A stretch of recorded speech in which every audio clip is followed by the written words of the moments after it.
traveled to Tulane for tomorrow night's football game on ESPN that I'll be so luckily calling alongside Matt Hasselbeck, Adam Amin, and Molly McGrath. We literally just got here, rolled into this box truck that is up and running 3 minutes ago because there was quite an accident on the highway that we could not account for whenever we were scheduling the trip here. We're excited to be chatting with you today about so much happening in sports. Daniel Jones is officially the New York Giants starter. We broke that news yesterday. We didn't get a chance to digest it much, but now it's time. The Eli Manning era is over in the New York Giants organization.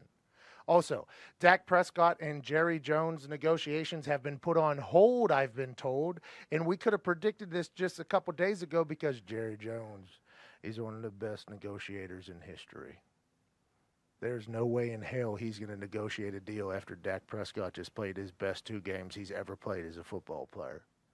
He's going to wait until Dak Prescott potentially falls off the mountain, and then as soon as that happens, Jerry's going to slide into his agent's DMs and say, hey, you want to talk now, huh? You want to save it now? You want to work a deal now that he's thrown a couple interceptions? Because Dak Prescott looks unbelievable. If you know anything about Jerry Jones, you know he's an incredible businessman. Now would not be the time to talk to Dak because Dak is riding what we like to call a heater, and you never walk away from a heater. Speaking of a heater, this box truck we're in is about to get hot. I feel it already. We're in New Orleans. It's a bit thick down here. We have Charlie Batch calling in at 10:15 to talk all things Pittsburgh Steelers with Ben Roethlisberger out for the year. Mason Rudolph now the guy. They trade for Minkah Fitzpatrick. They don't seem to be giving up because their quarterback's elbow did. We ain't taking. That's what Diggs says. Who knows if that's true, though, or not. Dolphins still suck.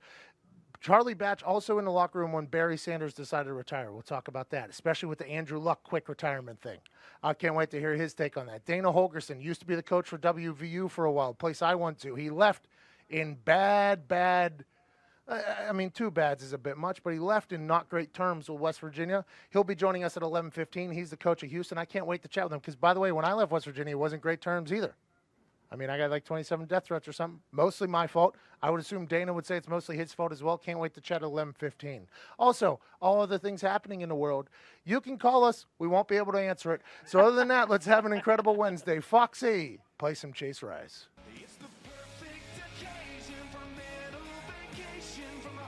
It all worked. It all worked.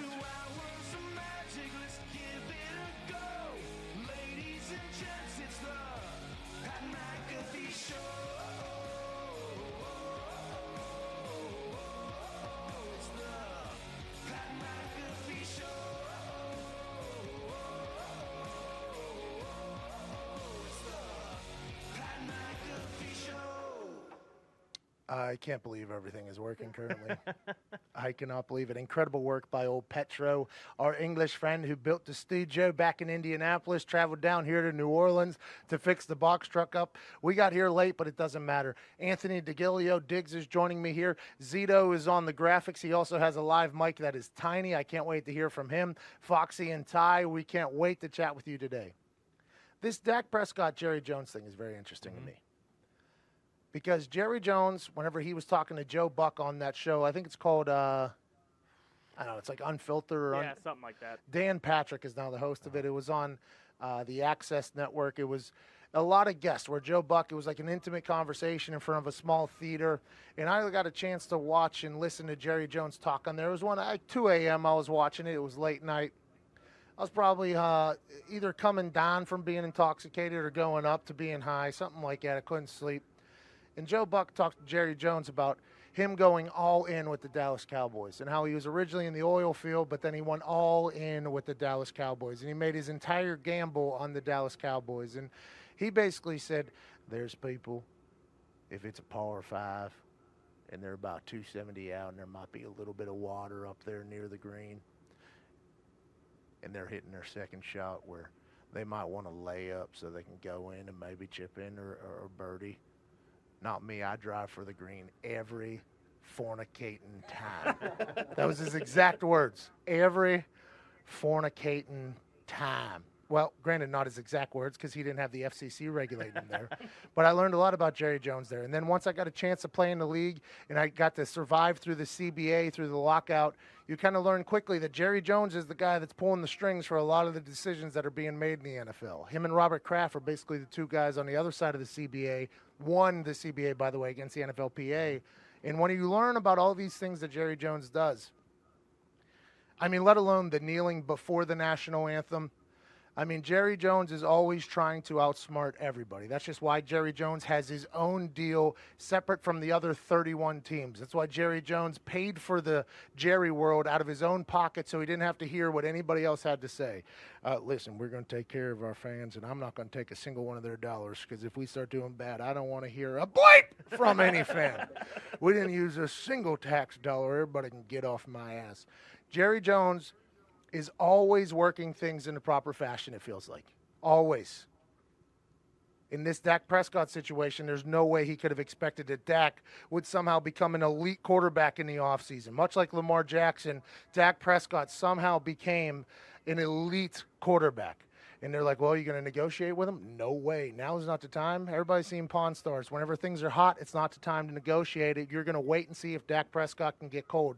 But will Dak Prescott get cold? I'm not sure. This Dallas Cowboys team looks like a real team. If they go on to win, he's going to have to pay Dak that next big figure that nobody else has. Looking back on it, Jerry's probably thinking that he should have probably paid Dak before the season because they started off with the Giants, horrendous defense, Redskins, not great, and now they have the Dolphins coming up. So it's not like he's not going to be able to negotiate with Dak for who just traded Minka out. Dak Prescott's about to throw for 400 yards. Good for Dak Prescott. I hope he gets his money. Good for the Cowboys finally not being overhyped. And I say this as a radio show host that's not only national, but also global. Shout out to Germany, Italy, Canada.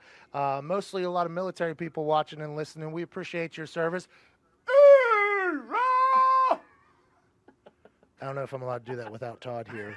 It's kind of like appropriating a culture there, and I apologize for that. It just, every time I think of the military, I just have to give one of those out. It makes me feel tougher. Although I'm not tough enough to join the military.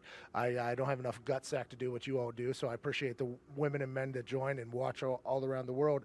And I know that the Dallas Cowboys probably have a lot of fans that are currently listening. But I think they could even agree that every single year we're forced to watch the Dallas Cowboys on national TV. Mostly because, granted, they're the America's team. Granted, they are also a very popular team that had a lot of success in the past. But also because Jerry Jones is the negotiator for the TV rights for the NFL.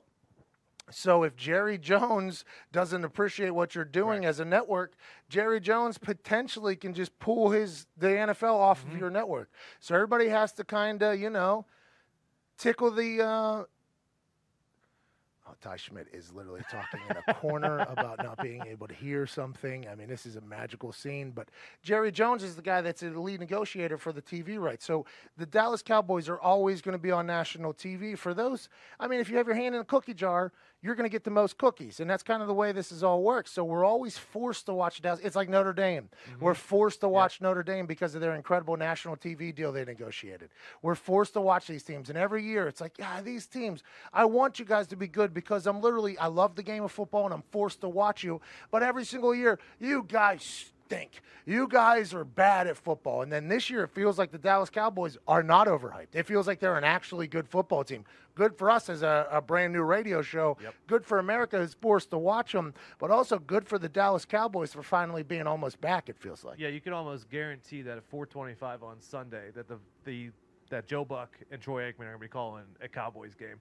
And I think they are good this year. They have Zeke, they have Dak, they have Amari outside, and their defense is young and flies around. I used to love to hate the Cowboys because they had 5 Super Bowls and I didn't want them to get into 6.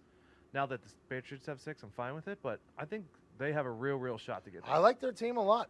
And I like that a good football team is going to be forced down our throat every single Sunday to watch just for the good of the game. New York Giants, another team that gets a lot of national spotlight because the New York world is such a big one. There's a lot of people. Daniel Jones now takes the helm.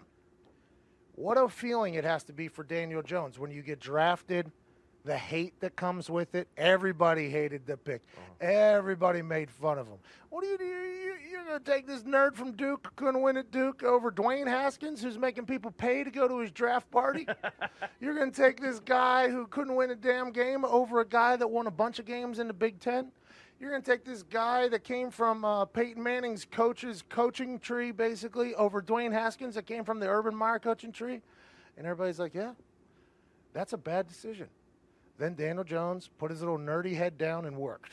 He's tall. He's athletic. He can throw. He's smart. And everybody hated the decision, including me. I think I made fun of it, too. Like, what are they doing? I watch him at Topgolf. He's an athlete. I watched him throw some balls at Topgolf whenever we were down there for the Super Bowl with the Zone. He was an athlete. He was a good guy, but nobody thought he was going to be the guy, right? Because of what happened at Duke. I think in the game of football, just like in basketball, your star players can carry you to win some games. In football, your quarterback can carry you to win some games, especially against bad teams in college football, which there are.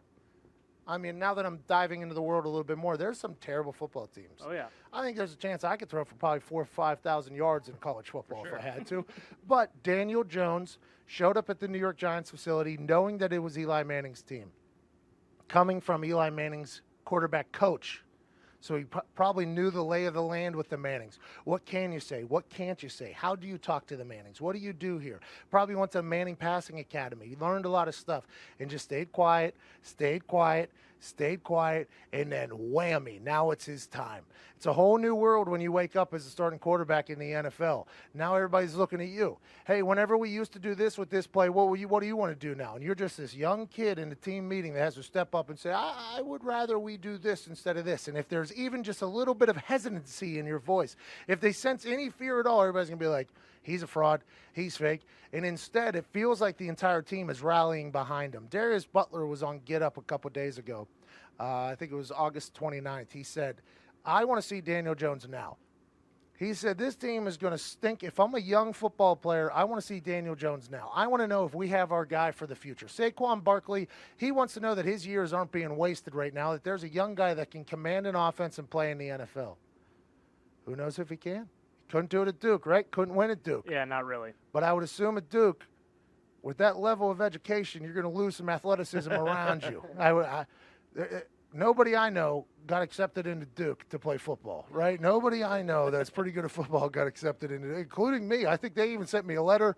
They did a little snooping around, and they're like, this kid's too dumb. Can't play. I'm okay with that because it's not like Mahomes won in college either. But I think for the Giants, after you realize your season's over after 2 games, the simple question is, do you think Daniel Jones is going to learn more by tossing him in the fire and learning on the field, or do you think he's going to learn more by sitting behind Eli and learning off the field? My dad threw me in the deep end when I was a kid, right? This is before I had a blown out eardrum. Throwing you in deep end, try to figure out if you can swim, right? Your body's naturally going to float, so let's go ahead and figure it out. Mm-hmm. But that is kind of what's happening with Daniel Jones. He's getting tossed right into the deep end. Here we go. We suck. Everybody hated you. Let's rally. Let's move. And hopefully Eli Manning will help him. Hopefully Eli Manning will say, hey, when this is happening, because, you know, the year that Peyton Manning was out, the year that we were sucking for the lucking, it was a very interesting year. Peyton wasn't around much. Peyton wasn't in the quarterback meeting rooms with Curtis Painter because he was trying to fix his neck. Mm-hmm. There was one game he came to, Cincinnati. He was on the sideline, and he had his polo on, his whole thing. He was standing right next to the offensive coordinator, and he was looking up at the Jumbotron, and he literally would look out to Curtis Painter, and Clyde Christensen, who's a great man, who's our offense coordinator at the time, was just trying to figure out how to get a team down the field. We obviously didn't happen because we lost a lot of games. But Peyton was watching the Jumbotron. He would see what defense they were in, and he would motion into Curtis Painter what they were doing. So, like, it was like a college offense. Like, Curtis would, like, call the thing, and then he would look over at Peyton, and Peyton would be like, da-da-da. You would, like, draw it up, like, they're doing this, and Curtis would be like, da-da-da-da. And then, bang, we walked right down the field and scored a touchdown. I was like, holy hell. Like, if Peyton was here every single game, I think we could potentially go undefeated. Like, that's how I felt whenever he was just dissecting plays on the Jumbotron. Does Eli Manning have that same ability? I'm not sure. I don't think he plays much similar to Peyton Manning, the way Peyton would always over-dissect and analyze everything. But that brain Eli Manning has could definitely help Daniel Jones. Will he be willing to do it? We'll find out. Do you think the New York media will give him a break, though? Because it's like, hey, these guys stink this year. We know they're not going to be any good. Do you think they'll take that into account, or are they going to come after him if he's garbage? Do you think Francesa? Well, that's kind of what that's namely one of the guys I'm talking about. Do you think? By the way, I just got a text from Todd saying that I'm allowed to say, "Ooh, ah!" So he's a Marine. So if he said it's okay, I got the street pass. I got the G card. Yeah, I think we should probably do that. Are you live when you say it to me? Ty just whispered in my ear and said, we have Charlie Batch on the other side. This is a guy who's been a backup quarterback for 11 years in Pittsburgh. Started for 2 years in the Lions, had 11,000 yards.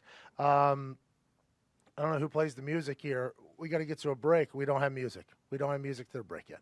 All right. There once was a man who had a show. How to get off the ground, nobody knows. That'll work, I guess. We'll be back on the other side with Charlie Batch. You're listening to the Pat McAfee Show.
Batch on? Huh. Normally we're late. Oh, hey, welcome back to the Pat McAfee Show here. Charlie Batch is supposed to be calling us any minute here. Can't wait to chat with him about the quarterback thing. The quarterbacks getting hurt is an interesting dynamic here because Cam Newton's out this weekend. Andrew Luck retired. Drew Brees is out for 6 weeks. Dr. Steve Shin did do his thumb surgery where there was maybe a question on whether or not he would be doing it. Sean Payton said he's getting a second opinion. There's no timetable. Everybody who knows anything about that injury is saying it's 6 weeks. I mean, Drew Brees and Sean Payton are going to come out and say, hey, maybe not as long, just to keep the hope alive. And we are currently in Teddy Bridgewater in the Saints town down here. Everybody loves the Saints. We were sitting in bumper-to-bumper traffic because a manure spitter rolled over on the side of the highway over there. So we were just sitting in bumper-to-bumper traffic. I mean, I never would have guessed New Orleans is a traffic town, big-time traffic town. This place loves the Saints. We saw a lot of license plates. We saw a lot of banners on cars. I even saw one of them cars that had 2 flags on it as if they were going to a tailgate. It is Wednesday. There's no reason to have those flags on your car that you're driving to work. You just want people to know that, who that? Who that? Who that said, oh, beat the Saints? You know what I mean? I love that. But right now, I think everybody's potentially going to beat the Saints if they don't figure out what they're going to do with their offense. Drew Brees is out, Ben Roethlisberger out, Luck's out, Cam Newton's out. Luck's out indefinitely. He retired, by the way. I don't like the thought of these quarterbacks disappearing. Eli Manning, you can get him off of there too. Eli Manning's gone as well. The NFL is a whole different place whenever you don't have quarterbacks. You're going to have some low-scoring games, maybe some defensive battles. It's not good for fantasy football. It's not good for any of that. And I heard that Carolina Panthers are not even starting Will Greer, West Virginia boy. Who are they starting? No, they're starting Kyle Allen. Never heard of the guy. Who the hell is Kyle Allen? He started a game last year, pretty decent, 21 of 31, 266, 2 tutters. Oh, that's not bad at all. Maybe I should know Kyle Allen. Where did he come from? Like Montana, Wyoming? He had a cup of coffee at Texas A&M, then went to Houston for a little bit. Yeah, kind of bounced around. Started 2 years as freshman and sophomore at Texas A&M, and then got hurt his junior year at Houston, and then just came out. I mean, who cares? Put Will Greer in. You drafted him, right? Kid's brother's a YouTube star. He's got like 45 kids. Yeah, he's a YouTuber, Foxy, with that face. His brother's a YouTuber. It's just, we got Daniel Jones in there. It's a new league all of a sudden. It's a new league. And any time Patrick Mahomes plays somebody, they're going to say, is this the future of the NFL? Is this the future of the NFL because it's a young player? I think Kyler Murray's potentially the future of the NFL. And he's impossible to tackle, that guy. Mm-hmm. And this sounds bad, but he's got the lowest center of gravity I've ever seen in my entire life. And his legs are bow-legged there. And he looks like when he's running, he's quick and stuff like that. But he looks like a little weeble-wobble. It looks like you're not going to be able to knock him down. Then you got Lamar Jackson changing the game. The NFL is about to have a whole new face here, I think, in maybe even a couple months by the end of this thing. But the face that will remain is the face that might have got a little bit of work done. It's the face that's the most handsome, and that's the New England Patriots. Ain't nobody going to be able to stop him. Kyler Murray kind of reminds me of like if Darren Sproles had an arm and played quarterback. That's a perfect example. That is a perfect metaphor. That's exactly accurate. And Darren Sproles, by the way, impossible to tackle. Still doing it, by the way, somehow. Because he's impossible to tackle. Everybody that was little. I played on a college football team with Noah Devine and Jock Sanders. And decades ago, those two, they would say, this guy is no shot, too small. This guy, too small, not enough size to make in the NFL. Not with the big boys. Not with the big boys. Then Darren Sproles completely went in there and flipped the game on its head. Darren Sproles became one of the most elusive returners in the game. You put him on offense, he can get loose. You put him in the backfield, he can do whatever he needs to do. He can hide behind players almost, it felt like. So then all of a sudden, every little person became – and I don't mean little person as in like a little person. I mean like short. Undersized people in the NFL. Yeah, undersized. It became almost like a commodity. Everybody was looking for a little guy. Just like everybody started looking for a Wes Welker. Yep. And I think everybody's going to start looking for quarterbacks that have big arms, athletic, and can just make plays by themselves, which is basically what Patrick Mahomes is, Kyler Murray is, and Lamar Jackson has somehow proven to be a guy who is a dual-threat quarterback, which nobody could have expected. Will Will Grier do that? Nah. Will Kyle Allen do that? Nah. Was Cam Newton that? Yes. But I feel like he lost his love of the game. Yeah, because a lot of these quarterbacks that are coming now can at least run a little bit too. Like Baker can run, Josh Allen can run, Lamar Jackson, Kyler, Darnold can even run a little bit, like just at least to get out of pressure. Mahomes can run. Daniel Jones, that guy can run. He might be the outlier in that group. Yeah, I think so. But he's young. I'm sure he can move a little bit. I promise you this, he can move more than Eli.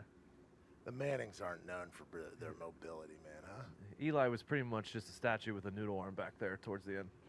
I mean, what is your deal? You cannot talk bad about the Mannings. Body's still cold. Body's not even cold yet. When I say this, I mean this. You cannot talk about the Mannings like that, especially down here in New Orleans. Yeah, that's true. That's where they're born and raised. Think about that. Went to high school down here. Archie's listening. Oh, no. Archie's listening right now. He's going to get us pulled from the air on at least 10 stations by tomorrow because of what you just did. I hope you know that. I hope you understand that. And I hope you regret everything you just did. I thought I was supposed to say things that you're not allowed to say. Well, that was going to be Ty, but if you're just going to step up and say that, I mean, we'll just have a room full of shots. Makes you look like the great guy. Yeah, because every time you say that, oh, he didn't deserve that. He didn't deserve that one bit. Dak Prescott, there's another guy. He can move. He can move. By the way, him running down the middle of the field last week, looking at the corner that was potentially going to tackle him, that was one of the most awkward things I've ever seen. I wonder if him and Josh Norman had a pass, because I feel like he could have cut right and maybe possibly got 20 more yards or even scored, but he just looked and ran directly at Josh Norman. Oh, speaking of Josh Norman, corners are not. I mean, the NFL is about to be an entirely new place. Big personalities, people doing whatever the hell they want to do, new quarterbacks, new offenses, new this, new that, new rules, bad refs, everything. It's going to be a whole new place. People forcing themselves out of positions they don't like being in is quite an interesting turn for the business of the NFL. Everybody's saying Jalen Ramsey is going to be a Kansas City Chief. Insanity to me that that's going to happen. Jalen Ramsey's going to join a team that's just loaded from top to bottom. They picked up LaShawn McCoy from the Buffalo Bills, who are still undefeated, by the way. Buffalo Bills Mafia, still undefeated. People forget. We won't let them. People forget the Buffalo Bills are still undefeated. Are the Buffalo Bills the greatest football team to ever play in the NFL? Are the 2019 Buffalo Bills the best football team to play ever in the NFL? I mean, it's too early to say, but they're definitely in contention. It's hard to argue it. That's what I'm saying. It's hard to argue it. I think if I'm a Buffalo Bills fan, I'm probably incredibly intoxicated right now because it's a Wednesday. That's what I do. I'm getting ready for this weekend. I'm going to go through some tables. I'm going to bring my dildos. I'm going to throw those on the field. I'm going to have a good time. I'm going to make sure that that stadium is completely lit and ready to go. And then what am I going to do? I'm going to watch potentially the greatest Buffalo Bills team to ever play on a football field with our guy Josh Allen. But Jalen Ramsey going to the Chiefs is such an interesting thing. Because if you're a good player now, we talked about this yesterday, old school versus new school. If you're old school, you have to hate everything about players utilizing their leverage and getting out of positions they don't want to be in and trying to get into a place that they could potentially win more. Jalen Ramsey tried to fight Doug Marrone on the sideline, had to get held back on the sideline of the game. Then there's talks of like, hey, you know what, we're ready to get rid of him. And then the Jags say they want 2 first-rounders to get him. 2 first-rounders is a lot. That was what RG3 was worth. And that's what Mac got pretty much for the Raiders. Khalil Mack got 2 first-rounders? Yes. That is a lot to ask for, but he's a shutdown, lockdown corner. But how long can you have him until he's not happy again? That's what you have to ask, right? This is just like every situation, the Antonio Brown situation. It's if they cheat with you, they'll cheat on you, right? That's what everybody says about relationships. If they cheat with you, they'll cheat on you. If Jalen Ramsey is making his way out because he's angry about something going somewhere else, you have to wonder if you're a Chiefs, like, hey, is he going to do this to us at some point? I don't think that's the case because Andy Reid has an incredible track record with his players, although I think him and Donovan McNabb might have hated each other at the end. I'm not sure. That might have been a little bit slander. But I think a lot of people enjoy playing for Andy Reid. But you have to wonder, with all these players forcing their way out, will it be a trend for them or will they be able to find a home and be happy with it? Well, his spin zone to make it seem better for him was he just wanted to win. He just wants to go to a team where he can win because he's tired of losing in Jacksonville. But if you're a team that's picking up Jalen Ramsey and you're giving up 2 firsts, You remember his contract's also coming up. You're also gonna have to. He came to camp in a Brinks truck. You're gonna have to pay him too. By the way, was that HaHa Davis driving the Brinks truck? the hype man for. I hope it was. That guy's one of the most hilarious guys on the internet. Let's pivot real quick. Joining us now is a man who was a backup quarterback for a long time. He threw for 11,000 yards in the NFL, played for the Detroit Lions. I had a chance to chat with him at the Rookie Symposium during breakout meetings. He was leading one of them, an incredibly knowledgeable man, a man who talks for the media for the Pittsburgh Steelers from Pittsburgh, Pennsylvania, Mr. Charlie Batch. Atta boy, Charlie. How you doing, fellas? We're excellent. How are you, Charlie? Life is crazy in Pittsburgh right now, I'd imagine. Oh, yeah, it definitely is. It's been a crazy 48 hours, that's for sure. Okay, so the Pittsburgh Steelers, a lot of things have happened. Old Tommy John snuck up and attacked Big Ben Roethlisberger's right elbow. Then all of a sudden, Mason Rudolph's the starter. The offense looked like it had a little bit of a spark with Mason. Everybody's like, wait a minute, are we done yet in Pittsburgh? Then they trade a first-rounder for Minkah Fitzpatrick, saying, hey, we're still in this thing. What is the mindset with the Pittsburgh Steelers? Are they giving up hope this year, or do you think they're in it for the long haul and they really think they can win some games this year with Mason Rudolph? No, I really do think they feel that way, and having Mason Rudolph here on the roster, they really felt good about him. 2 years ago, they had him graded as a first-round pick. He just happened to fall into the third round, and they felt like he was too good to pass up, even though there were other pressing needs that they had on the football team last year. But now he's thrust into this position. It made it easier because when he walked into that building on Monday, everybody knew that Ben was going to go on IR. Now this is his team. And like you mentioned, he lit a spark for that offense in that game coming in that second quarter and playing the full second half.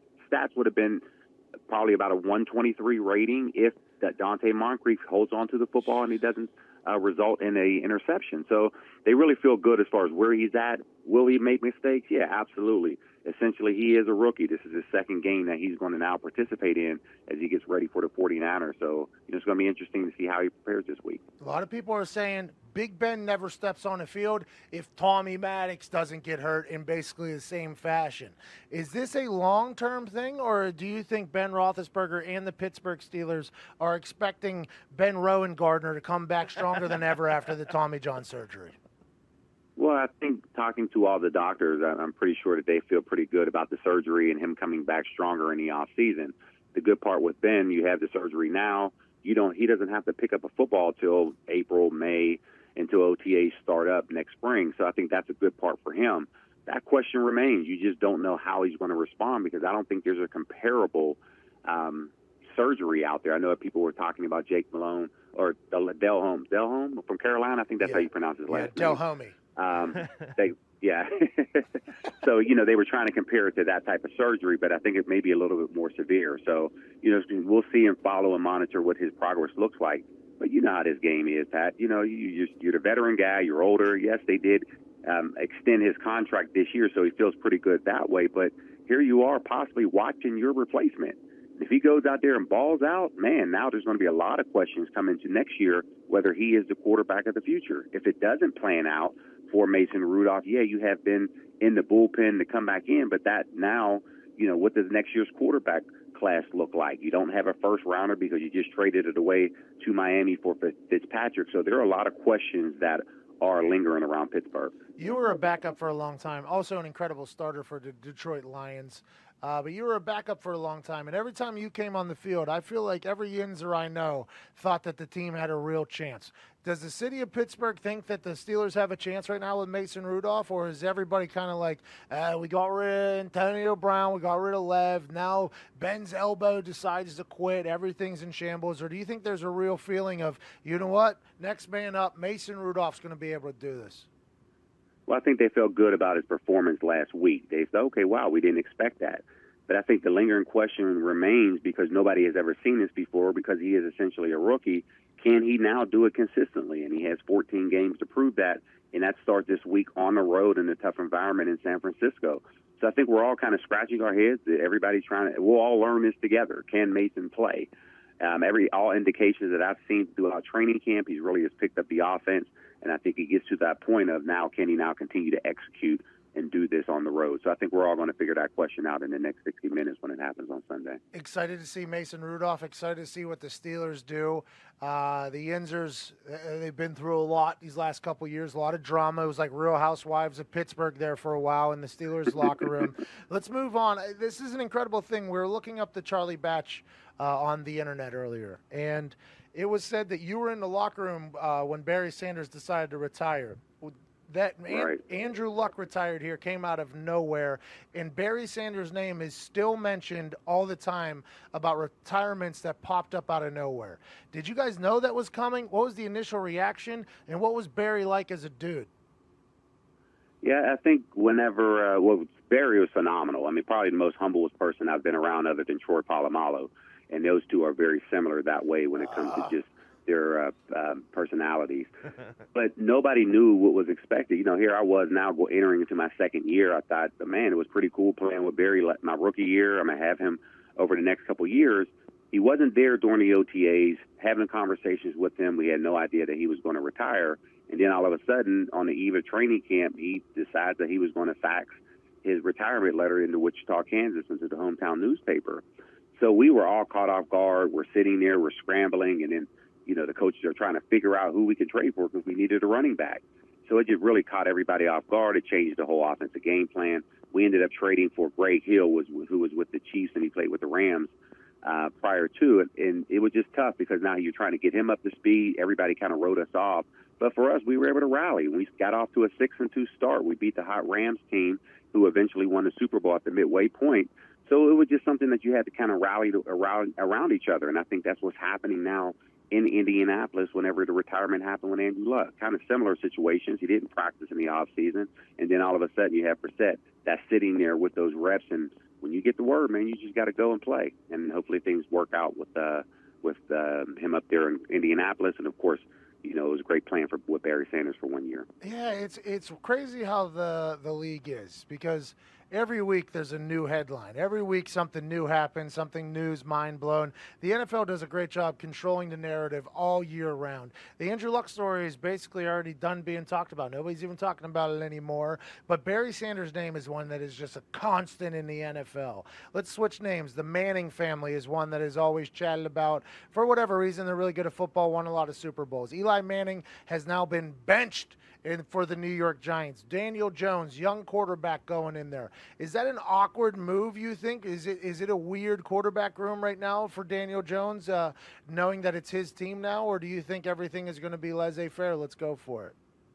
Yeah, it's going to be awkward just because you have, when you're the unquestionable leader in the offseason and all the way up until this point of the announcement, now, the loyalty has to switch a little bit on that team to say, okay, yeah, Eli, you was our man. Now we're moving forward with Jones.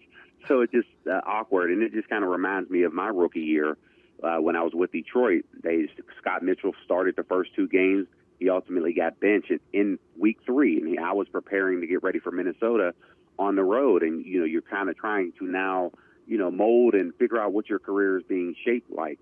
But I think everybody, a lot of people in New York that already thought that particular move was going to happen. It was just a matter of when. Now that the move has been made, they cannot waver and go back to Eli Manning if for whatever reason Daniel Jones struggles. Reminds me of what happened last year in Baltimore when you're sitting back and you're making a switch from going from Flacco to Jackson. And whenever he struggled in that playoff game, everybody was now talking about trying to flush Flacco into that lineup, and Harbaugh said, no way. He's our guy, and ultimately you can see it paying off for him in the first 2 weeks down in Baltimore. So they just have to rally around Jones and say, listen, don't look over your shoulder. This is your team, and go out there and rock it. Yeah, because there are egos involved in everything. I mean, that's just the way it goes. I think that's going to be a delicate situation. I hope Daniel Jones does well for the New York Giants fans, and I'm interested to see how Eli Manning handles that. Lamar Jackson, you just mentioned him. Have you gotten a chance to watch that offense? Do you think it's sustainable, or do you think that's an offense that defensive coordinators will be able to figure out? The Wildcat took the world by storm, and then the RPOs, which used to be called play actions, kind of took over the world, and defense coordinators started figuring it out. This offense in Baltimore seems to be one that could be very difficult to figure out with all their tight ends, their different sets, and Lamar Jackson's ability to throw the ball all of a sudden. Have you got a chance to to see the Ravens offense perform at all? And do you think they are a potential dominant AFC team for the next couple years? Well, I do think they have the potential to be a dominant team. Did I expect Jackson to do what he's doing and, have a perfect passer rating on week 1? No, but he did, and he had to go out there and prove it because, coming into this season, everybody questioned whether or not he can throw the football down the field. But when you have the running ability of Jackson, they have to respect that first and foremost. So if you're a defensive coordinator in this league, you're going to say, okay, we're going to load the box, stop the run. Jackson, beat us with your arm. And he has proven that thus far. So it's going to be interesting to see if defensive coordinators can keep up to what he's doing, but also can Jackson protect himself when he's now running the football and not take those unnecessary hits so he can sustain throughout the entire year. If he stays healthy, man, Baltimore obviously is the team to beat in the AFC North. Now, can they compete with Kansas City? We won't know that because I don't think they get a chance this year unless it's the playoffs, but they do get a shot at New England, so they'll be able to test where they are from that competition level. How dumb is the New England dumb? I mean, Mr. Batch, when I say this, I mean this. I feel like the New England Patriots have been winning since Barry Sanders decided to retire. It feels like that empire up there is just so good, and they've only gotten better. As an older guy who played quarterback into your 40s, late 30s at least, how do you think it's sustainable? Even he eats avocado ice cream, I get it, and he does cucumber pizza and stuff like that. But how does Tom Brady still perform at the level that he performs? At some time, Father Time has to catch up to him. Is that wrong? Am I accurate in saying? No, it absolutely catches up to everyone. And for whatever workout regimen that Tom is doing up there is working for him. And like you mentioned, man, you just kind of scratch your head when you spend 20 years in this league and half of them you're in the Super Bowls. Really? Are you serious? That New England situation remind me of Golden State. You're like, okay, yeah, Steph Curry's already good, but you're adding Kevin Durant to that? Are you kidding me? Now all of a sudden here you are adding Antonio Brown. It's like, wow, how can that even happen? And it just, it baffles me. And, of course, from comparisons, everyone thought that the Steelers could compete. They got blown out by New England. And you add that element, and Tom is doing nothing but getting better, and now quarterbacks are being knocked off with injury. And now here's the elder spokesperson now versus all these younger guys, and can they now knock off the Lion? And it's going to be interesting to see if they can do it. But for whatever reason, all signs are indicating that it's probably going to be a Kansas City, New England AFC Championship game, and we'll probably see Tom in the championship again. You never officially retired from the NFL. Can you still spin it? Were you thinking about going working out for the Steelers or what? I never officially retired from the NFL, but how this game is. Once they send you your severance check, the league has officially wiped their hands of you and said, you are unofficially retired. Are you enjoying the media world? Or this has been an incredible conversation. I feel like you just taught me a lot. Are you enjoying the media world? Is this what's going to happen for you, or is this going to be your future? I really do enjoy it. I like it, but I don't love it. And the only reason why I don't love it is because the Steelers play 5 national games, primetime games, and I jump on the post-game radio after the fact, so I don't finish till 2:30 in the morning. That's the only reason why I don't love it. But everything else, I enjoy it thoroughly, and I enjoy talking ball in general. So trust me, I'm one of the ones that are very happy. I know Steelers Nation is not happy whenever the Steelers are flexed out of primetime, but I'm completely happy because that's the difference between me finishing at 2:30 in the morning or 7 p.m. Hey, I can respect that, man. You talk about newspaper people. They talk about deadlines, writing deadlines. They like the earlier games as well. So I don't think there's any knock on that. Who do you have the New England Patriots and the Chiefs in the AFC Championship? Do you have the Patriots winning it all against who? I actually have them probably. It's kind of hard because at one point I'm thinking to myself, okay, it's going to be it's going to be the Rams, and then I'm liking what I saw from Seattle, what they did to the Steelers over the last week. So I really think it's going to be Seahawks and New England in the Super Bowl again. Charlie, everything about me, every time I watch Russell Wilson speak, I literally want to just slap him in the Right in the mouth. because everything he says is just perfect. Everything Russell Wilson Right. says is perfect. Everything he does seems to be perfect. It was like back when I was in college and Tim Tebow. It was like, this guy can't be like this all the time. Then I meet Tim Tebow, and he literally is like that all the time. Russell Wilson, I've never got to officially meet him, but every time I see him on TV, I'm like, this guy is so full of grumpy. I cannot take everything this guy says. It's just perfect. Perfect. And then he leads the team on these incredible long drives, and he drops balls into the bucket for him. He seems to be the perfect quarterback. Why do I hate him, Charlie? Why do I just have this natural hatred towards him, and should I? It's one of those. His career reminds me of Ben Roethlisberger. Early on, you're like, okay, the Legion of Boom is the reason why you're winning, why you're in the Super Bowl, and why you even have a championship. And then all of a sudden, he continues on his career. They lose their defensive side of the ball, and he's making pinpoint accurate throws. You're just like, man, I can respect it. It's very similar to what happened with Ben Roethlisberger. That defense, number one for a long time here with the Steelers, and he started making those accurate throws, and that's when people started respecting his passing game. When you look at what Russell Wilson brings to the table, he doesn't check all the boxes, but yet he is out there and one of the top quarterbacks in this league. You can't do anything but respect the guy. Third round pick, he had to earn everything that he has at this point. And man, watching him in person, man, it was even better than watching on TV this past Sunday. Well, I'll tell you what, Charlie, you've had to earn everything in your life as well, from Munhall to Eastern Michigan to the Lions, back home to Pittsburgh. I can't thank you enough for joining us. I'll get around on Russell Wilson. I just think he's too perfect. I just think he's too – I'm like, it has to be fake, but maybe it's genuine. Maybe he's just that incredible of a dude and a quarterback. Charlie, I will speak nothing but your praises for the rest of the time. Thank you so much for joining us, ladies and gentlemen. Charlie Batch. Thank you, man. I appreciate it. Thanks for having me. All right, we got to get to a break. We have no music, hasn't been set up yet, but on the other side, we'll have reactions to that conversation, and we'll also chit-chat. Oh, we got music, baby. Is that Diggs on the ones and twos? Oh, yeah. Oh. What's this called? This is Free Yourself, quirky electro indie with bouncy drums, guitars, off-the-wall male vocals, and hooky synths. See, that's what we needed right now. Got a little tunes here. I wish we could take your calls from around the globe, but we just can't. We just got music in this thing. We'll finish up this first hour, go into hour two. We got Dana Holgorsen in hour two. There was a lot said in that conversation there with Charlie Batch. Yeah. A lot of good stuff. Let's digest it over the break and come back with it on the other side. You're listening to the Pat McAfee Show.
DJ Diggs on the ones and twos. What is this here, Diggs? This is Devil on the radio. We had Devil on traffic earlier today. The old manure spitter got toppled over on the highway, bumper to bumper for an hour and a half. We were in traffic for an hour and a half. Our driver, Ernest, was making some plays, took us down some back roads, some side roads here in New Orleans. Got a chance to see a lot of things, saw a lot of Saints gear. Excited to be on the air live with you right now out of the back of a box truck. Charlie Batch broke down everything there, man. A lot of things. I did not know the similarities between his career and Daniel Jones' career there, where after the second game he became a starter after a vet. Now, granted, I didn't know who the hell that guy was that he said. It's a lot different whenever it's Eli Manning, but I enjoyed Charlie Batch a lot there. It seems as if the Pittsburgh Steelers really think Mason Rudolph's going to be worth a damn. It really feels like they think that. He honestly did look good, and he looked good in preseason too. And like I said the other day, I think on here, is it might be a blessing in disguise with this injury because you get to find out a year or two earlier whether Mason Rudolph is worth a damn. I think I could say that. Yeah, you can say damn. And so then we'll get to address the position later or not. I didn't like the shot that Dante Moncrief got there. I did. I loved that shot. I didn't like the shot across the bow there on Moncrief. 7 drops in 2 weeks. Is he cut? The news out of Pittsburgh is that he's probably not going to get a lot of playing time. After he dropped the ball on Sunday and it went right into a defender's hands, he did not play another snap after that. I would like to say this. He got incredibly unlucky there. That ball goes through his hands, off his face mask, up over his head, right into a guy's pocket, basically. I mean, what do you want from the guy? It's an oblong ball. Well, yeah. Catch it would be great. Dante Moncrief holds a special place in my heart because he chose to play punt gunner for me in pooch situations whenever he was with the Colts. He wasn't getting the ball on offense. So for me, that's a selfless move.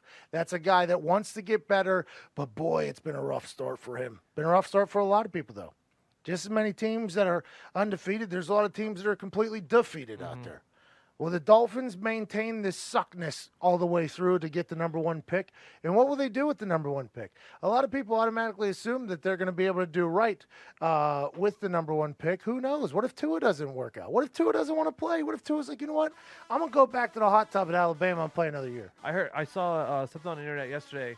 Maybe they're stacking up picks not necessarily to get Tua, but so they can trade up possibly to get Trevor Lawrence a year after in case they don't have first pick.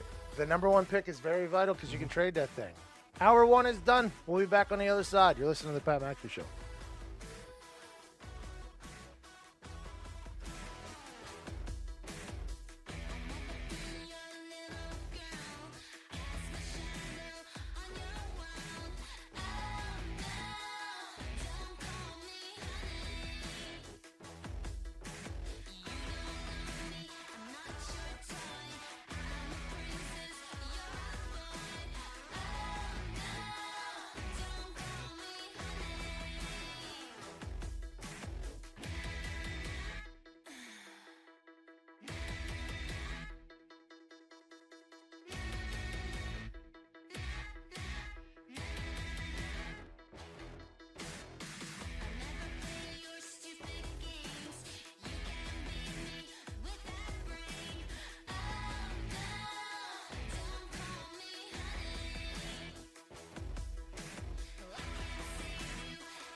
Yes, it is, Chase Rice. Thank you for that banger. It is 10:01 if you're in Central Time, 11:01 if you're on the Eastern Standard Time Zone. And it is Wednesday, September 18th, 2019. Can't thank you enough for listening or watching wherever you might be. Whether you're in Germany, Guten Tag, day 2 over there. Or you're in Italy, Grazie, Paisan, Hayo, Canada, or across the country on a Westwood One radio station. We can't thank you enough for listening. If you're listening to another show the first hour, you missed great stuff on ours. I want to let you know that. We came in hot about 2 minutes before the show started, jumped in this box truck and really kicked things off. Charlie Batch joined us at 10:30 and broke down everything. It was nice to hear from him. Diggs is here, Foxy's here, Ty's here, and Zito is here. Zito's manning the board. He doesn't have a microphone, which is probably a good thing for everybody, but we'll get to some Twitter questions on the break. If you're watching on the internet, send them in using hashtag Pat McAfee Show Live, since we cannot use phones. That is just the one little tiny problem we have whenever we're broadcasting from the back of a box truck.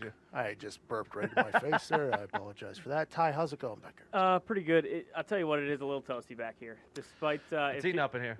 I mean, there's a lot of electronics, a lot of gadgets, a lot of gear. It is it's boiling in here. Well, there's a thermometer in here. We are currently at 81 degrees in here. I wish we had that thermometer last time. Oh, I couldn't remember. Because when we were in Winston-Salem, it might have been 125 degrees in this box truck. Thick, dude. We're talking thick 80 degrees in here right now and a thick 125 last week in Winston-Salem. Chances are, if we would have had that last week, that mercury would have went into retrograde, so we wouldn't have even been able to, check it out and see how hot it is. Very excited to be down here in New Orleans. Very excited to be talking to all of you about the sports. Pretty big news in the sports world, but also in my life.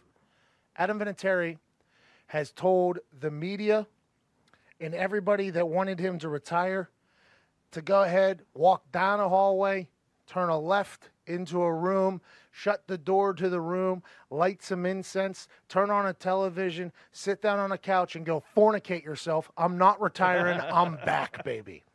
I had a chance to talk to Vinatieri on Sunday night via phone call, and he was upset with himself, obviously.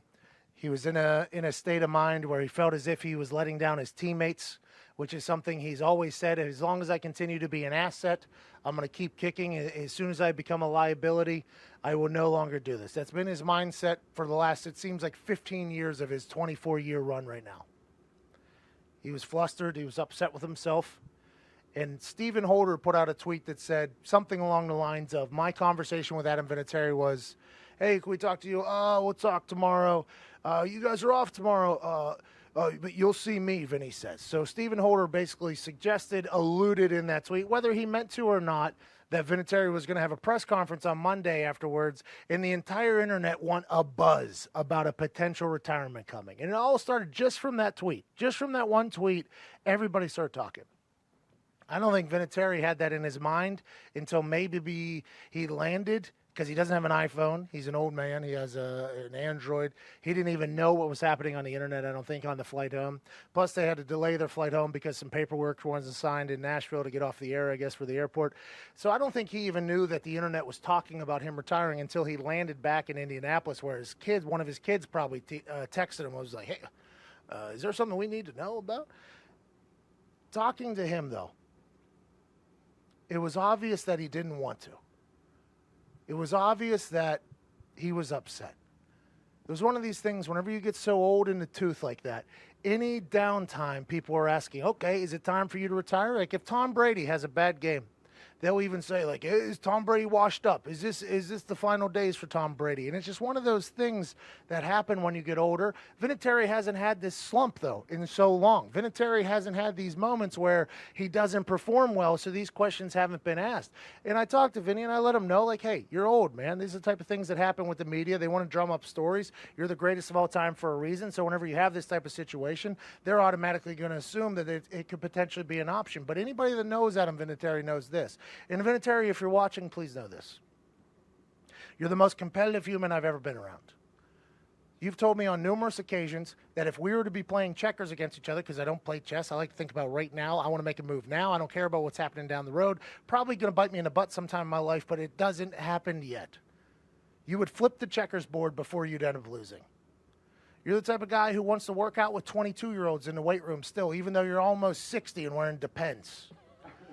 You're the type of guy who is willing to step into a moment that no human wants to be in other than a select few, and you're the guy who's the guy that they call upon to do the job. You're obviously an Italian. You're a South Dakota kid. You've taken this long route to get to the NFL, and now that you got to the NFL, you still feel as if every single day is your first day on the job. You have a chip on your shoulder. You have a lot to prove, and at any given moment, you think that it could be your last day. But what you need to know is there's a reason that you're the all-time leading scorer in the NFL.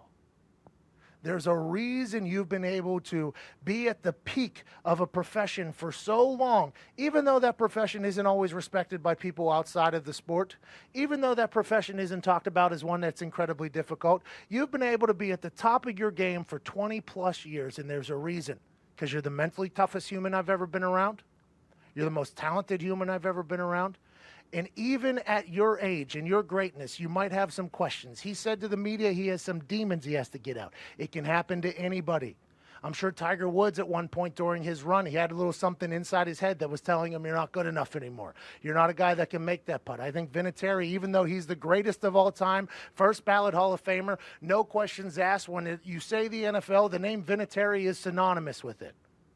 He's won a bunch of Super Bowls by himself. No, I won't say by himself because it's always a team effort, but he's been the guy who has actually won the Super Bowl for teams.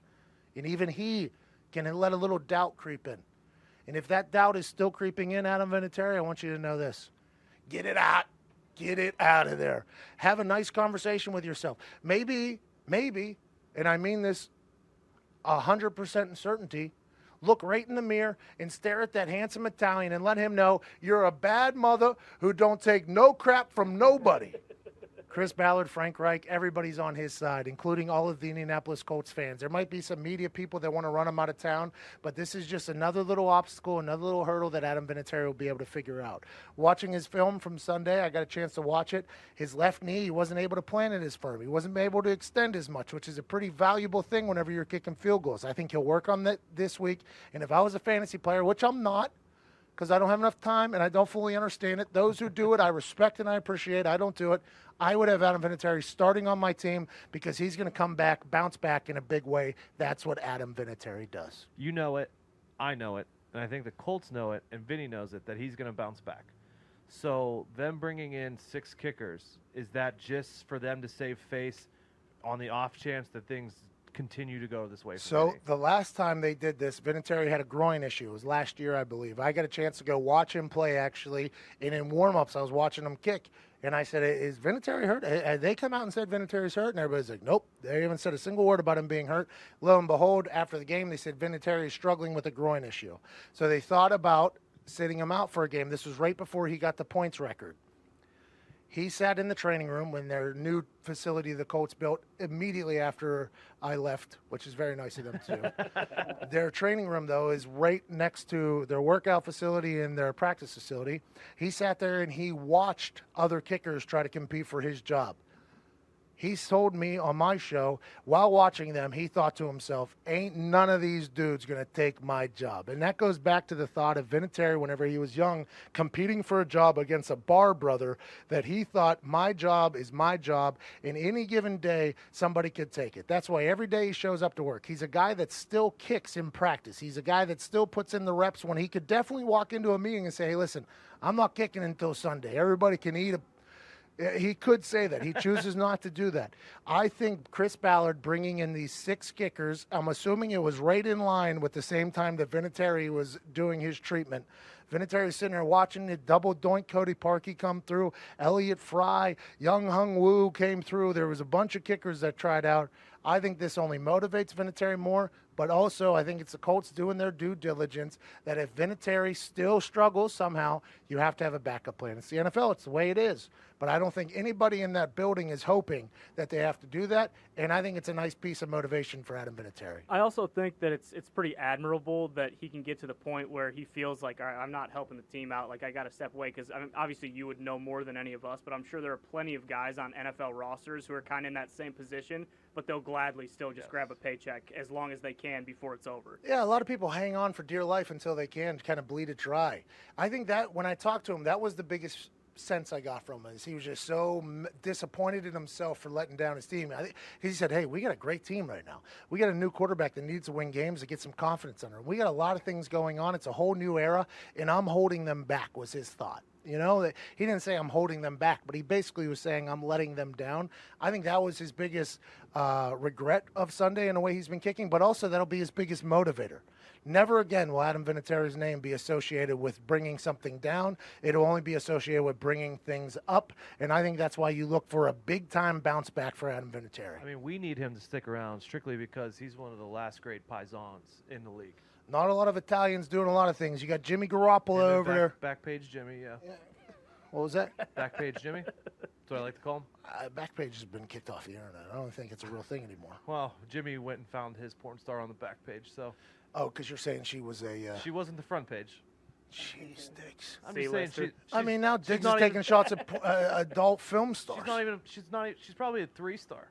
Are you kidding? Are you a guy that reviews porn? Yeah. Nobody's reviewing porn. We always wondered who the people were that put the stars in there and the comments and the whole thing. I will review. You're doing the Lord's work. I'm not sure I've heard of any man, though, stopping from watching a porn because it only had 3 stars. But you keep doing what you're doing. She came out and said to Jimmy G, by the way. Good for him. Put on a show. Yep. That's got to feel good for you Italians. Oh, it really does. Yeah, I could imagine. Yeah. Hard workers. Let's go ahead and get to a break. We got Dana Holgorsen on the other side. I just want everybody to know that Vinatieri is all the way back. Do I know that for sure? Absolutely not. The only thing I know is that I held his balls for 8 years, day in and day out. And the thing that guy does better than anybody is bounce back. Won't get off the field if we miss one. Only goes to work. I assume that's what he's doing this week. Can't kill himself, though, with the leg work because of how old he is. But I think he'll figure it out. That's why Adam Vinatieri is Adam Vinatieri. That's why he's a Hall of Famer. And that's why he'll continue this season as a legend. I hope so, at least. I'm pulling for him hard. Everybody else might be rooting against him. Just know that here in this box truck, he's got fans. Yes.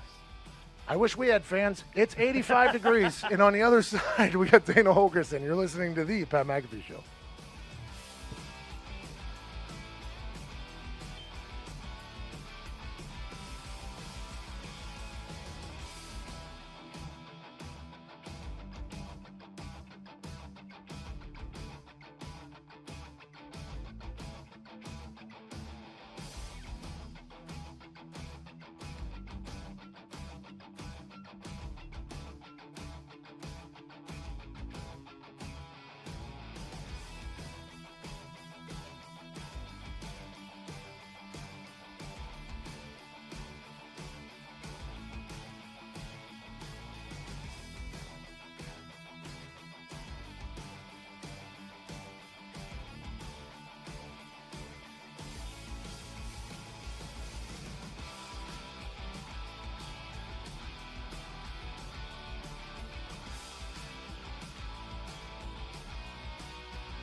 Welcome back to the Pat McAfee Show. No music from DJ Diggs. Quite a miss there by the Paisan. No big deal. We are joined now by a man who's a legend. And I say that, I mean that. Anything this guy does gets talked about, tweeted about, and for good reason. You might see him roaming a sideline with a visor on and a potential mullet every once in a while. He houses Red Bull. He was a head coach at West Virginia for 8 years. He's accrued 62 wins as a head coach. Now he is in charge of what's happening down in the University of Houston. Ladies and gentlemen, Dana Holgorsen. Coach, you there? There he is. Coach, you there? Yeah, we're in a box truck. This is the type of stuff that happens. You know what I mean? This type of stuff happens. I mean, I can't wait to chat with him about a lot of stuff. He's a guy who, honestly, his air raid offense and his wide open thing was something that was such an electric factory when he got to West Virginia. Kind of fell off there at the end, I assume. I don't know why. I wasn't in the building. Now he's at the University of Houston. We're on Thursday Night Football on ESPN. Cannot wait to chat with him about That game last year between Oklahoma and West Virginia at West Virginia, Will Greer and Kyler Murray, when they scored, 160 combined points. Yeah. Hollywood Brown too, right? Yeah, That was yeah. Hollywood Brown came on the scene. That was an electric night in Morgantown. Coach, you there? I'm there. How you doing, bud? Hey, Coach. So sorry about that tech issues. I'm so thankful you came on and joined us today. How you feeling about your University of Houston football squad going into tomorrow night against Tulane? Well, we're still a work in progress. That things don't get great overnight. It takes a little bit of time before you can really truly get it the way you want it. But we're getting better. We had a pretty exciting game one at Oklahoma. You mentioned the West Virginia Oklahoma game. That was quite the game. And a couple of games later, I have to play these guys again at my new school. But they're pretty good. But we competed hard. And just didn't get the win there, obviously. And then last week we had another tough one against Washington State, another top 20 team. So we've played good opponents. Sitting here at 1-2, and now we got to go play Tulane. They're another good team. Sitting there at 2-1, so it should be a fun evening. Okay, Coach. Everywhere you go, there's this buzz, right? Dana Holgorsen, offensive brilliance. Everywhere you go, people are expecting you to put up big numbers, do incredible things. Whenever you came to West Virginia, I'll never forget the chatter about, we got this guy. He's wide open. Early success at West Virginia, then things kind of got stale. Why did you decide to go back to the University of Houston instead of maybe another job or maybe this? Was there a lot of thought into that, or was this a place you always wanted to come back to? It's really bad. I don't think things were stale at the end at West Virginia. I mean, we're sitting there in the top 10 for the entire year. Just didn't get the win there at the end of the year to put us in the Big 12 championship. But very proud of what we did there. And love that. I spent a couple years. at the University of Houston back in 08 and 09. Had a lot of success. Won a lot of games. Coached Case Keenum. Who's a good buddy and is doing wonderful things there in the NFL. And I just always liked this place. I think the potential here is really good. It doesn't hurt to hit the reset button every now and then. I think it might have done West Virginia some good as well. So just was a place that I think has tremendous potential down here at the University of Houston, and love the city of Houston as well. There's 6 million people here, and we can get into a bunch of high schools that got a bunch of outstanding players as well. So just was a place, the opportunity was really good. We got great leadership here. Renew Couture is our president. She's a rock star. And Tillman Fertitta is our chair of the board. And knows a thing or two about building a franchise. And so we got a lot of potential down here, and I think we're just scratching the surface at this point. That's incredible. When I left West Virginia, there was a lot of animosity between me and West Virginia. A lot of bad things were said about me whenever I left. A lot of things like that. Now, I think as time has kind of healed all wounds with me in West Virginia, people are excited for me to potentially come back there. I have no idea. I haven't been back in a little while. For you in West Virginia, whenever you left, just as somebody, I know you don't want to talk about the past, but as somebody who has been through that situation, did you find that breakup to be a little bit more animosity than you could have imagined, or is that just kind of the way the business is these days? Well, I know you're wanted back in West Virginia. I don't know about me. We've been trying to get you back forever. I think you came back about 8 years ago. I met you that one time that you were there. But no, you should get back there. It's wonderful people, and they've done a lot of good things with the athletic department. They're in good hands back there, and I don't think it was a bad breakup. I think it was probably as cordial as it can possibly be between a coach and a university. We did. I'm very proud of what we accomplished there. We did a lot of great things. We left the program in really good shape. They're going to win a bunch, and those players mean a lot to me. Don't really necessarily talk to them all the time, but all the former ones I do. And when these guys graduate, I remain close with a lot of those guys as well. So, no hard feelings whatsoever, and just focused on trying to make the University of Houston as good as I possibly can. I love everything about that answer right there, by the way, because in the world we're in right now, everything gets blown out of proportion. I love everything you said, and every player that's ever played for you said, I love Dana Holgorsen. So that has to feel good. Is that something you're trying to get over in the University of Houston? Because anytime a new coach has to come in, some of the older players, the senior players who might have been brought in by another coach or even another coach, because I think Houston's been through some head coaches, has it been difficult to kind of build a culture in the manner that Coach Holgorsen wants it to be? Yeah, it really has, and it's really nobody's fault. It's just, and that one of the reasons why I took this job is this is kind of where I want to be. So this is not a stepping stone job for me. The previous coaches, it has been. When Coach Sumlin was here, he got a pretty good gig at Texas A&M. When Herman was here, he got a pretty good gig at Texas. This is not a stepping stone job for me, and it's a much different job than it was when those guys were here as well. The commitment to the school, the commitment to the football program and the athletic department is on the Power 5 level. So we consider ourselves at that level, and we're going to act like we're on that level. But it has, and it's not their fault. They've been through 3 or 4 coaches. They've been through a bunch of different systems. So when I sit in front of them and I say I'm not going anywhere, they look at me like I'm crazy, just because of what they've been through. But we're slowly gaining ground on that. And the longer I'm here, the more they're going to understand it. Yeah, you're turning boys into men, too, college football coaches. That's something that doesn't get talked about enough. You go in there, a lot of guys show up at a university as 18-year-old boys. They just got out of their prom, and then by the time they're done, everything changes. So whenever you have 3, 4 different coaches in your tenure there, you can see how they could potentially lose trust in an operation. I hope you stick around. I think the team there has a real shot. That quarterback you have, King, is a lightning rod of a man. I cannot wait to watch him play football tonight. When you're calling plays, what are you trying to read? What are you looking for? Everybody knows that you're an offensive guru, an offensive brilliance. What are you getting a feel for your players, feel for the game? Do you have a mindset going in, or is it just kind of like, hey, here's our weapons, let's try to make the most of it? Well, I haven't had one quite as dynamic as this guy from a running game perspective. He's got a lot of Pat White qualities, honestly, just because he's so dynamic with his feet. And that's been a little bit of an adjustment for me.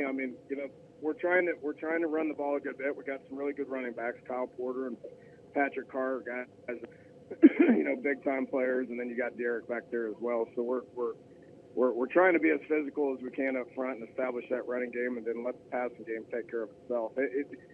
We've had so many pocket passers throughout the years and thrown for a gazillion yards and all that, but that stuff takes time, and we're trying to do it the right way, and hopefully we're a week better at it this week. I can't wait to watch your offense. Will Greer, incredibly handsome man. He's got a baby. He thrived under your leadership at West Virginia. Cam Newton's out. They're not having him play. I believe they're going with a guy named Kyle Allen. Do you think Will Greer and any of your other quarterbacks that have come through your system are NFL ready? And is that a reason why you think people will want to come to the University of Houston to get Dana Holgorsen coaching? Well, we've had some that have been game ready and some that haven't. All the really good ones, it usually takes several weeks before they throw them into the fire. There's not too many of them like Kyler Murray that just starts from game one.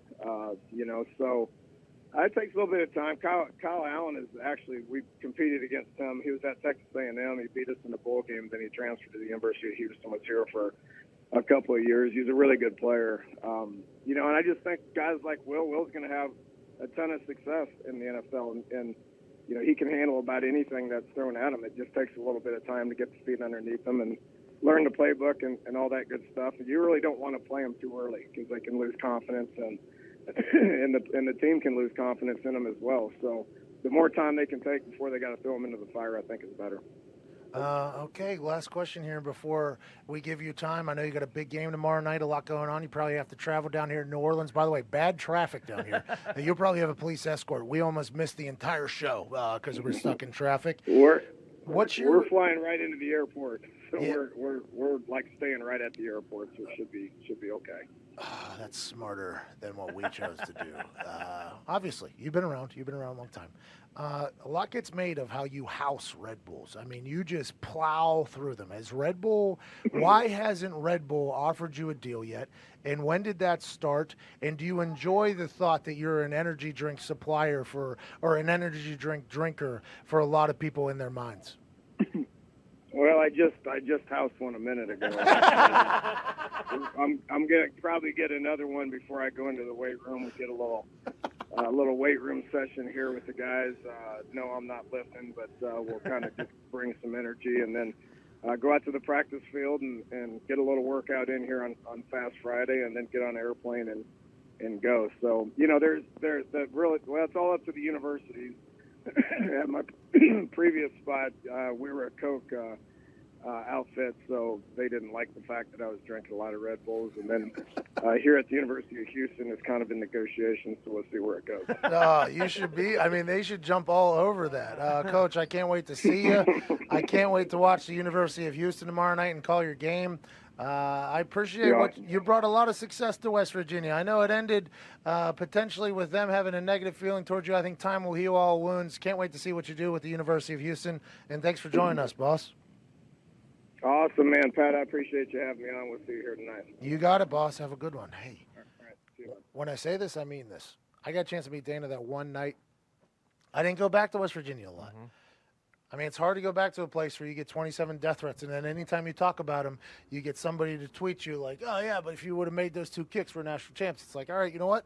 I'm just going to go ahead and block that place out of my life forever. I'm just going to, I enjoy a happy life. Yes, I definitely should have made those 2 kicks. I agree. 100% agree. I wish I would have. By the way, I thought about disappearing after that game, so it's a very terrible time in my life. So whenever it gets reminded to me every single time I talk about a school, you can see how I could build up a potential resentment towards a place. So whenever people are like, man, you ever going to come back? I'm like, I don't know, man. I mean, I'm the all-time leading scorer there. I feel like I was one of the only All-Americans there. I played 2 positions. I mean, I did a lot there. I rode great coattails, got a chance to do a lot of that.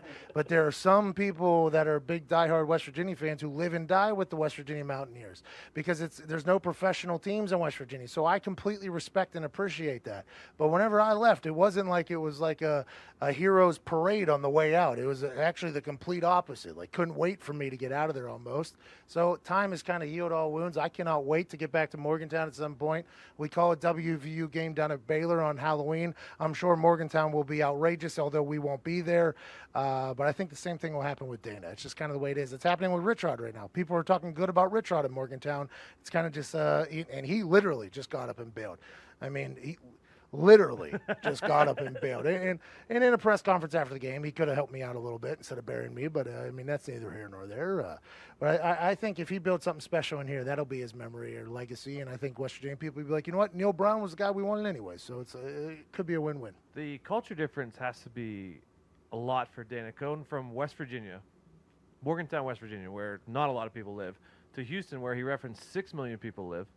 And the different recruiting as far as, well, I guess West Virginia is in the Big 12, but recruiting from inner city versus wherever you're recruiting from West Virginia has to be a little bit different. So West Virginia, when I was there, we were the only shot a lot of guys had, myself included. That's why we knew when Rich Rod went to Michigan, it wasn't going to work. Because the way Rich Rod treated us and the way he talked to us, he wanted us to hate him. He was a Bear Bryant, Bobby Knight type coach. He wanted us to hate him, but we literally had nowhere to go. It's like, okay, yeah, we'll just sit here and take. You want us to do what? Okay, you got it, bro. We got nowhere to go. When he went to Michigan, we're like, hey, those kids got options. Like if they're at the University of Michigan, they have options. So we knew it wasn't going to work. But we could always find good talent to go to West Virginia because the fan base is such a passionate one. And when you go to Morgantown, you have a good time. So I'm like 7 for 7 on recruiting visits, by the way, with kids. They would give me, I think I was on Noel Devine's recruiting visit. I mean, I was one of the hosts for him. We had a good time. So we could always get guys to go there, but I would assume that it might be a little bit easier. When you have success, it's easier. Yes. We were having a lot of success, so we were having a lot of fun. A lot of couches were burning because we were winning a lot. A lot of people are like, you burning couches? Like, yeah, we won a lot, bro. You're only burning couches when you're winning. Too bad your school sucks. If you guys ever had a chance to celebrate, maybe that would happen for you as well. But at the University of Houston, and I think with anywhere, if you're winning, you can get kids. Yes. And all you need is one class to spark and one class to ignite it. And Pat White and Steve Slayton just so happen to be the same class as me, and that was the class that sparked it. I was so lucky to be a part of that class and lucky to be a part of that program, but the way it ended wasn't beautiful, and now it's kind of coming back around, but I think the same thing will happen for Dave. When he talks about it, and Houston has won a lot in the past few years, but their coaches, like you said, Sumlin and Herman, have gone on to bigger schools. So if he really is going to stick around, Houston can definitely turn it into something more. So there was an equipment manager whenever I was at West Virginia named Dorr. I don't know his full name. I don't want to say his full name. His name is Dorr. But he was like I don't want to say a ball guy, but he was like an incredible equipment manager for our team whenever I was at school there. When Dana got the job, he was still in equipment room. He became like their recruiting guy because he knew everything about the campus. He knew all that.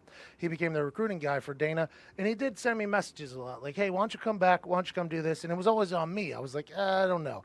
And also, I didn't love the way that Pat White and Steve were not really being treated welcome.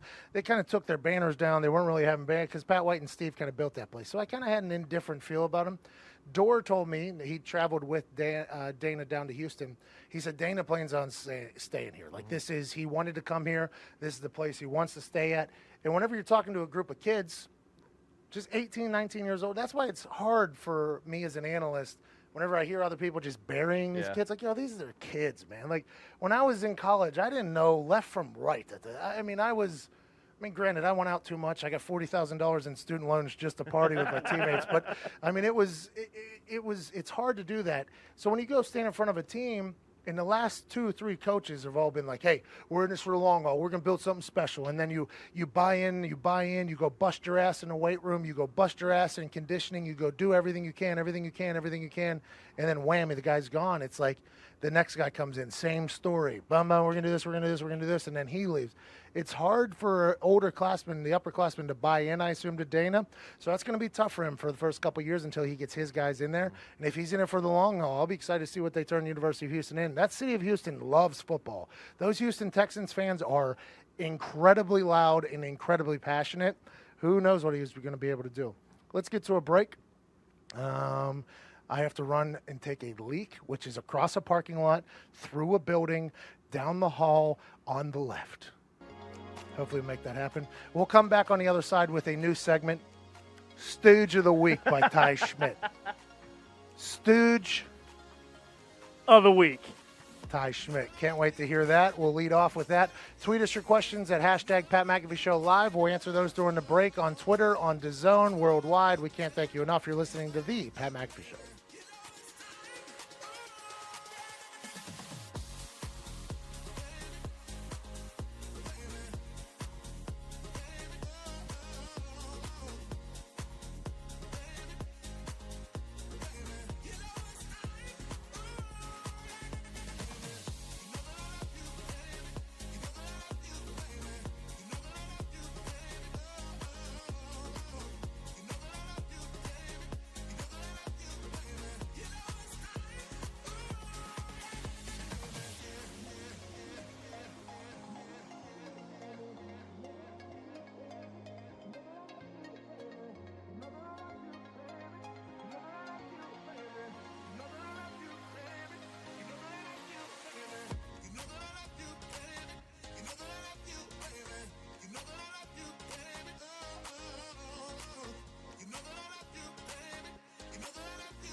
don't know. Who's this, Diggs? Nate Masoko. Of course it is. Welcome back to the Pat McAfee Show. DJ Diggs in the building playing the bangers. And now it's time for something I've been looking forward to for at least an hour and a half when we created the segment. I think every show on earth has a segment like this where they just bury somebody. Ty Schmidt is by far the greatest at burying humans on planet Earth. We haven't really got a chance to experience it if you're listening to the show because Ty Schmidt keeps quite a tight filter on himself. You have to. Because he's from Iowa, he's from Waterloo, he's scared to upset his parents maybe. But this is me poking the bear in an attempt to get Ty Schmidt to unleash on some humans. Ladies and gentlemen, welcome to the first ever edition of Ty Schmidt's Stooge of the Week. All right, Ty, take it away. Well, I hate to do it because this guy's been in the news as of late, and, I do not like kicking someone when they're down. No. Of course I not. really don't. Of course, that's not your thing. No, that's not my bag. But Aaron Carter, The Backstreet Boy? the Backstreet Boys' younger brother, Okay. is in the news recently. Apparently, he threatened to kill his brother's wife. Yikes. Now exactly. What a So stitch. he's been having some issues. Basically, they're saying he's not mentally sane. But to forget, his brother was the one that got him in the spotlight. People forget. Guess what? No Backstreet Boys, no Aaron Carter. No. So right there, that's guy's a grade A stooge. Stooge. Okay. Not only is he a sellout, selling out his family, which I just it makes me sick. Also, a lot of people have been saying that the whole "hey, I'm going to kill your wife," which obviously very distasteful. Rumor has it he actually used that strategy to beat Shaq in that game of one-on-one. Oh, my God. People forget that Aaron Carter had that banger, "That's How I Beat Shaq." Exactly. You're saying that the only way that could have happened is if he potentially utilized the same threats that he did to his brother's pregnant wife to Mr. Shaquille O'Neal. Absolutely. And that, ladies and gentlemen, is this week's Ty Schmidt's Stooge of the Week. I Aaron Carter, you're also a sellout. He should know.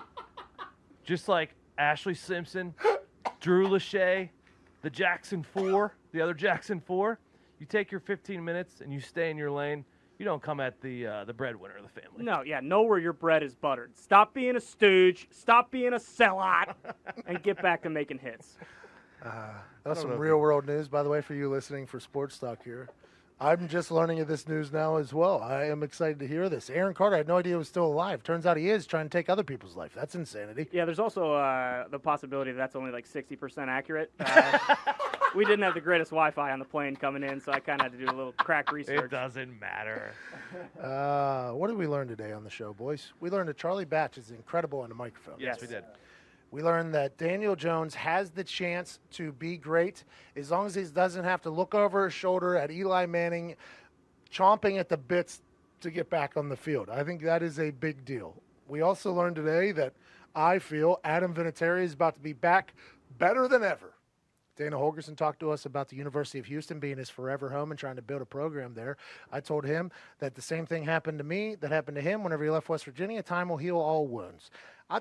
One mention of Dana Holgorsen there on the Twitter. Only thing that popped up was West Virginia people basically telling him to go fornicate himself the whole time. It's like, hey. He thought it was a nice clean break. Well, when he answered that, I was intrigued by that answer that he gave. I was like, I don't know if you know both sides of the story there. Who knows? Let's take some questions, though. We got them on the Twitter, hashtag Pat McAfee Show Live. When we're in this box truck, we don't have phone lines. So we literally don't have phone lines. Like, we had to call Dana on his personal phone, on Ty's personal phone. We had to call Charlie Batch. That's why it took a little bit to get him on there, because he didn't want to answer this call from Waterloo, Iowa, Ty Schmidt. The tech isn't always going to be sound, but we hope that our show is better than somebody else's. Zito, you on a microphone? Let me ask you a question in the meantime. Yeah. Any chance that Cam Newton, this injury, maybe not really an injury, and he just doesn't like playing bad football? A lot of people are saying that Cam Newton potentially doesn't love football anymore. Back in the day, he used to orchestrate the entire fan base. Yep. He used to go insane for things. Maybe the game has beat him down and took his joy. Maybe it's like an Andrew Luck situation where you get pounded that hard on a regular basis, you kind of stop loving going to work every day. Maybe that's possible. Maybe he is actually injured. Maybe the Carolina Panthers riverboat gambler Ron Rivera said, hey, you stink this year. We need to go somewhere else. Can we just say that you have an injury? Maybe it's all of those things. I'm not sure what it is. I hope for the sake of the game that Cam Newton finds his love for it again. Not saying he doesn't love it just as a guest here and gets back into it, because whenever he was playing good, that was must-see TV, I think. Both when he was getting paid at Auburn and when he was getting paid for the Panthers. Go ahead, Zito. All right, first question is from Lauren Moore. Okay. Hashtag Pat McAfee Show Live. Love the content, man. Thanks. Other than Lucas Oil, what was your favorite stadium to kick in and why? Okay. And he goes, CenturyLink, ? Go Hawks. Okay, so I never played at the Seattle Seahawks Stadium. That is one regret of my NFL career, is that Roger Goodell didn't schedule the Colts playing in Seattle during my tenure there. I actually loved Houston Texans NRG Reliant, whatever they're calling it now, stadium. Every time we played in Houston against the Texans, that's why whenever he was talking about the University of Houston and being the 6th largest city in the country and the fans loving football here, I agreed with him. Every time we played against the Houston Texans, it was the Super Bowl, basically. It was for the AFC South. We normally played on prime time. I kicked an onside kick to myself there. I had a couple big games. I got a chance to meet and hang out with Shane Leckler there, have a beer there. I got a chance to chat with J.J. Watt. But the fans, the noise there was deafening every single time we played there. And we had a lot of success there in big games. So I think that's why I liked NRG Reliant, whatever the hell they're calling it now, stadium for the Houston Texans.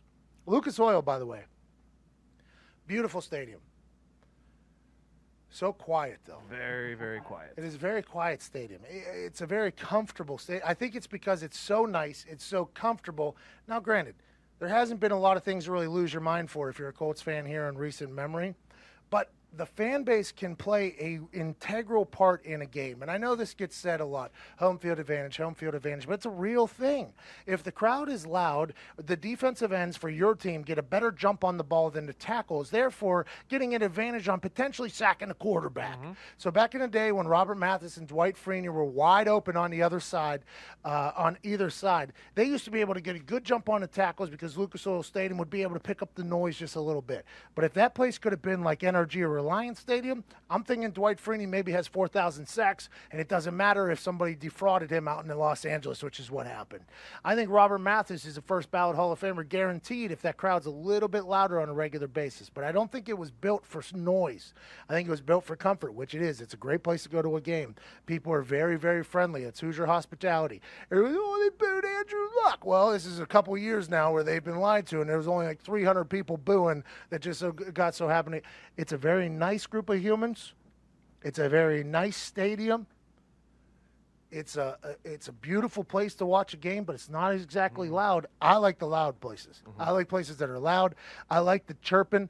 I like whenever people are talking back and forth. I loved it in Baltimore. They were the first place that I got to play that did the White Stripes Seven Nation Army thing, and it was insanity when Ray Lewis came out. There was fireballs flying up in the sky. He was eating grass that was from another field there. I mean, it was I liked that place as well. But Lucas Oil also, everybody says, oh, you got the kick in a dome, you got the kick in a dome. That is not true. They open a roof on that place. They hit a button. Beep, beep, beep. Bolt falls from the sky, hits a lady at halftime. That happened. But they open that up. They open a window up. It becomes a bit of a wind tunnel.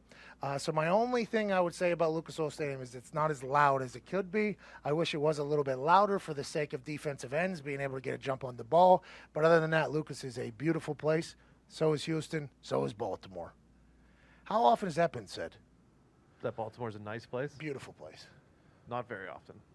Shout out to Jimmy Seafood. Honestly, shout out to Jimmy Seafood. They took care of us. Last time we were in Baltimore was for a wrestling event? Yes. What was it? We were on the road to WrestleMania. Road to WrestleMania, yep. That was a couple days before Zito crashed an RV into MetLife Stadium. Yep. Shout out to Zito. The, $45,000 in damage. The little Chesapeake Bay area in Baltimore, don't know if that's the correct thing that I'm saying there, It is a nice little area, though. They do have some nice spots, and it's probably not very nice spots in Baltimore. Just like any other city. Just like any other city? Just like any other city. Just like any other city. Look at me. Olive Branch. I don't think Baltimore cares if you like them, though. Like, Oh, they care. You think Baltimore cares if you like them? My mentions would say otherwise. People come after Diggs for hating on Cleveland, hating on Baltimore. You have to respect Diggs' fanhood, honestly. And if you're at MetLife Stadium, I don't really like MetLife Stadium that much either. I don't really like it. It's windy. Corporate. It's very windy. You got two teams there, which I get saves a lot of money in a place that doesn't have a lot of space. That the Los Angeles Stadium, I guess, is going to be $10 billion. $10 billion. There's going to be two teams playing there, so you got to figure out that whole thing. They got a mall there. They got hotels. They got a casino. They got a stadium. $10 billion. The only people that can waste money more than ownership that is trying to build stadiums is the Indianapolis City Council whenever they built a red line bus thing for $4 billion when they could have put a tram thing in there instead of just painting the street. It's the money that gets wasted in this world is next level. It's unbelievable. Have you seen the shape of the LA Stadium, new LA Stadium? No, is it a big dong? No, it looks exactly like the Rams logo. So the Chargers just still not their home. Well, they were the second team into LA. Everybody for years was threatening to go to Los Angeles. Jim Irsay even did it, I think. Whenever it was up for a new stadium, they used to be in the RCA Dome in Indianapolis, which, by the way, from all accounts, is one of the loudest stadiums in history, this RCA Dome. Whenever it was up for potential taxes and want to pay for it, city help, state help, rumor is Jim Irsay hopped on a helicopter and flew over Los Angeles. It got reported that he was potentially scoping out some sites, got back to Indianapolis. They're like, let's get something done. Built the Lucas Oil Stadium right there, pay a month or a yearly rental fee. Here we go. We got a brand new stadium. LA was always the place that people were like, we'll go. Hey, we will leave this. I will go to LA. I will take this team. I will take my money and I will go to LA. Stan Kroenke did it. And now the Chargers being the second team in there has kind of hurt them. Mm-hmm. But the only thing that matters in Los Angeles is winning. It's the only thing that matters. Any other questions over there, Z? Yep. We got about a minute and a half left. Pat, if you had to start all over again, what platform would you use? Question mark. YouTube, Instagram, Twitter, or what? YouTube's where all the cash is at. From what I've been told, YouTube is where the cash is at, but I refuse to sell my soul and make the videos that work on YouTube. I just can't do it. I respect the people that do it. I was approached by many sponsor to do it, and I can't sell my soul. I'm 31 years old. I'm an old man. I can't do what it takes to be great on the YouTube. But if I would have started that as a young boy, I think I would have done well in there. I thrived on the Vine until that thing got kicked off the internet. Shame. I did great there. I focused 100% on Twitter, though. I think Twitter will have a big comeback at some point, I hope. I've sold out tours on Twitter. I've got a chance to sell podcasts on Twitter, sold merch on Twitter. I have this job because of Twitter. I love the Twitter. But I'll tell you what, sometimes Twitter's the worst place on earth. It's a modern day newspaper. Instagram's the easiest place on earth. If we had more photographers and I had more steroids, we'd probably have 1 billion on there. I have no idea how everybody has a six-pack on there. I like the Instagram. I think it's basic. I like it a lot. I like the IG stories. I think it's a good place to tell stories. I like Twitter because I think it's just the fastest. Everybody likes Reddit. All the nerds tell me I need to be on Reddit. I don't get it. I don't care either. I'm on the Twitter all the time. I live on the Twitter. That's why I have these glasses on, because I just stare at my phone all day. Maybe that'll change. I doubt it. Facebook's a waste. I mean, the Russians hacked in there, did whatever they got to do. Now nobody's on there. It's impossible to read. Zuckerberg got too greedy, made his billions, so you got to do what you got to do. So if you want to come see us, come mess with us on the Twitter. Come mess with us on the Zone Daily. We'll be back tomorrow live from this box truck yet again. So much happening in our world. We're thankful that you're choosing to join it a little bit. You've been listening to the Pat McAfee Show. You're the best. What? I'm 32 years old, by the way. 32.